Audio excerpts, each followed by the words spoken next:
अस्सलाम वालेकुम नाजरीन, आप देख रहे हैं दारुल वही इंस्टीट्यूट में हूँ मोहम्मद अवैस मरसद करीब मोहम्मदी साहब मौजूद हैं। हर सबसे आज हम सवाल करेंगे, ख्वाब के अंदर खीरा वगैरह देखे तो इसको देखना किस चीज़ की अलामत है, क्या तबीर है, आज हम शेख से पूछेंगे।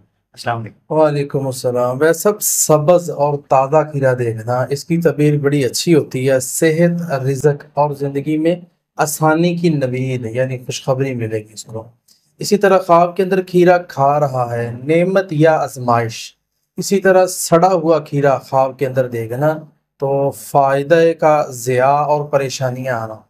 ये एक सरसब्ज़ खीरा है, वो सड़ गया है, तो ये फ़ायदा जो है इंसान को नहीं मिलेगा बल्कि आज़माइश आएगी।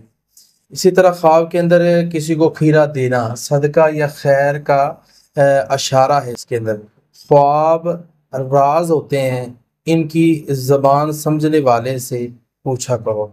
तो यानी कि ख्वाब जो है ये इंसान का एक राज होता है। और वाक़तन ये बात हकीकत है कि दुनिया के अंदर अगर आप किसी को अरे गहरे को ख्वाब बता देंगे तो वो उसकी गलत ताबीर दे देगा और उसका नुकसान होगा।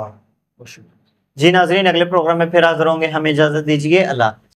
बेहतरीन सदका जारियां हासिल करने के लिए इस वीडियो को लाइक करें, शेयर करें और कमेंट करें।